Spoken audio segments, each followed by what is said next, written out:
रात के ठीक 1:13 हुए थे। घनघोर बारिश, आसमान में लगातार चमकती बिजली और सुनसान पहाड़ी रास्ता।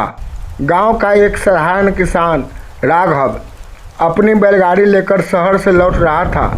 तभी उसे सड़क के किनारे एक छोटी सी लड़की दिखाई दी, सफ़ेद कपड़ों में, नंगे पांव, बारिश में पूरी तरह भीगी हुई।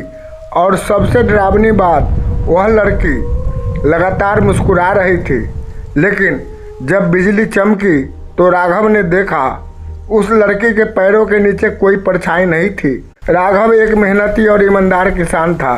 उस दिन वह शहर के बड़े बाजार से खेती का सामान खरीदकर लौट रहा था। शाम तक घर पहुंच जाना था, लेकिन अचानक मौसम बदल गया।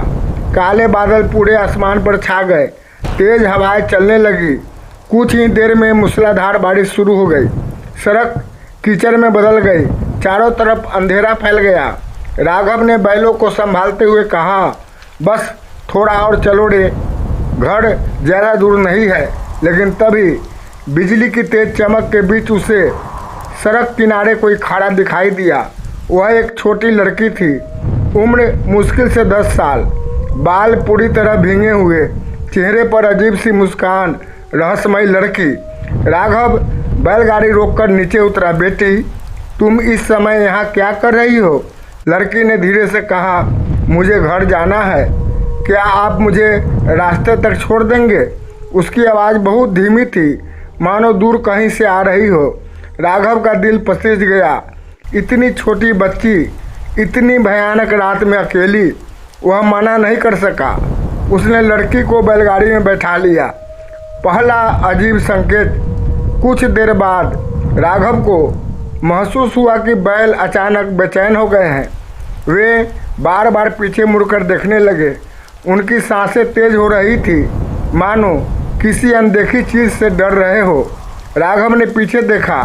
लड़की बिल्कुल शांत बैठी थी, लेकिन उसके कपड़ों पर बारिश की एक भी बूंद नहीं थी, जबकि कुछ मिनट पहले वह पूरी तरह भीगी हुई थी। राघव का दिल धड़क उठा। जंगल का रास्ता, बारिश और तेज हो गई। रास्ता धुंध से भर गया। तभी लड़की बोली, चाचा, आगे जो पुराना कुआं आएगा वहीं मुझे उतार देना। राघव चौंक गया। उस रास्ते पर एक पुराना कुआं था, लेकिन उसके बारे में गांव में डरावनी कहानियां मशहूर थी। कहा जाता था, जो भी रात में उस कुएं के पास गया वह कभी वापस नहीं लौटा। दूसरा झटका। कुछ देर बाद बिजली चमकी और उसी पल राघव की नज़र लड़की के पैरों पर गई। उसके पैर उल्टे थे, एड़ियाँ आगे, उंगलियां पीछे। राघव के पूरे शरीर में सिहरन दौड़ गई। उनका गला सूख गया, लेकिन उसने डर छुपा लिया। पुराना कुआं। आखिरकार वे उस जगह पहुंच गए। घने जंगल के बीच एक टूटा हुआ पत्थर का कुआं। चारों तरफ अजीब सन्नाटा।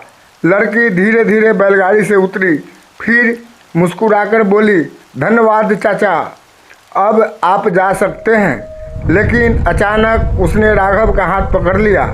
उसकी पकड़ बर्फ जैसी ठंडी थी और अगले ही पल उसकी आंखें पूरी तरह काली हो गई। असली डर शुरू। क्या तुम मेरी मदद करोगे? उसने फुसफुसाते हुए कहा, बस कुएं के अंदर देख लो। राघव जैसे सम्मोहित होने लगा। उसके पैर अपने आप कुएं की तरफ बढ़ने लगे। उसे लग रहा था जैसे कोई अदृश्य शक्ति उसे खींच रही हो। तभी उसकी गर्दन में पहना हुआ महादेव का रुद्राक्ष अचानक गर्म होने लगा। रहस्यमय साधु। उसी समय जंगल में जोर से डमरू बजने की आवाज़ गूंजी, डम डम डम।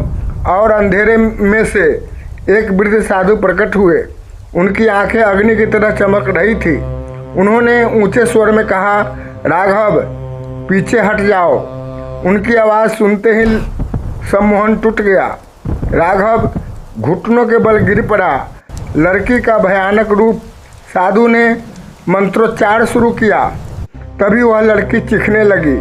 उसका चेहरा विकृत होने लगा, बाल हवा में उड़ने लगे, आंखें लाल हो गई कुछ ही सेकंड में वह एक भयानक छाया में बदल गई। पूरे जंगल में उसकी चीख गूंजने लगी। 30 साल पुराना रहस्य। साधु ने बताया, करीब 30 साल पहले एक लालची जमींदार ने अपनी ही बेटी को संपत्ति के लालच में इसी कुएं में धक्का दे दिया था।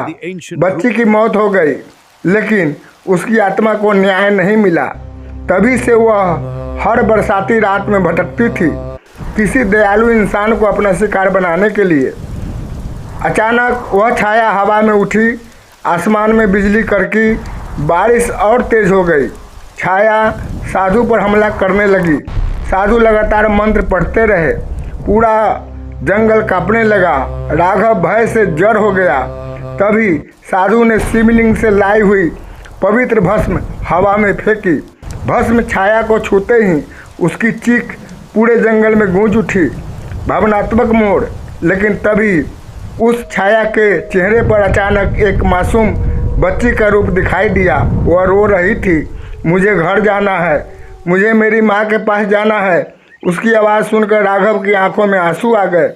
अंत साधु ने भगवान शिव का आह्वान किया। कुछ क्षण बाद आसमान से एक तेज प्रकाश उतरा और वह बच्ची मुस्कुराते हुए उस प्रकाश में विलीन हो गई। पहली बार उसे मुक्ति मिल गई। सुबह जब राघव गांव पहुंचा तो उसने साधु को धन्यवाद देने के लिए वापस जाने का फैसला किया। लेकिन गांव के बुजुर्गों ने जो बात बताई उसे सुनकर उसके पैरों तले जमीन खिसक गई। उन्होंने कहा, बेटा, जिस साधु ने तुम्हारी जान बचाई उनकी मृत्यु तो 12 साल पहले हो चुकी थी। राघव के हाथ से रुद्राक्ष छूट गया, क्योंकि उसे याद आया साधु ने जाते समय उससे कहा था, जब भी सच्ची श्रद्धा संकट में पड़ेगी मैं फिर लौटूंगा।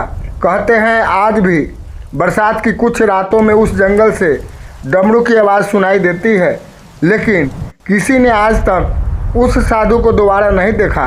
थैंक यू, धन्यवाद।